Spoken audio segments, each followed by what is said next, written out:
আসসালামু আলাইকুম দর্শক। গাছের বয়স মাত্র 10-12 দিন, এর মধ্যে গাছ বড় হওয়ার আগে গাছের গোড়ায় আগাছা বড় হয়ে গেছে।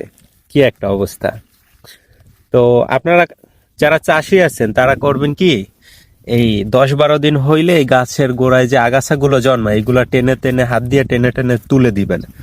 তাহলে গাছের গোড়াটা পরিষ্কার থাকবে, আর দেখা গেছে যে পোকামাকড়ের আক্রমণটা খুবই কম হবে।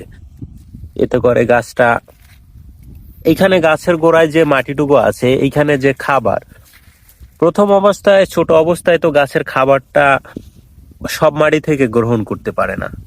দেখা গেছে ছোট গাছ, ছোট ছোট শিকড়, অল্প শিকড় এখান থেকে খুব এখানে খাবারটুকু গ্রহণ করে। এখানে আগাছা জন্মাইলে দেখা গেছে কি এই খাবারটা ভাগ হয়ে যায়, আগাছায় টেনে নিয়ে যায়। তারপর আবার পোকামাকড়ের আক্রমণটা বাড়ে, ফলে গাছটা একদম খুব সুন্দরভাবে বৃদ্ধি পায় না। তো আপনারা গাছের যত্ন নিতে ভুলবেন না। ততক্ষণে ভালো থাকবেন। আমি রাজীব ফিরছি পরবর্তী আপডেট নিয়ে।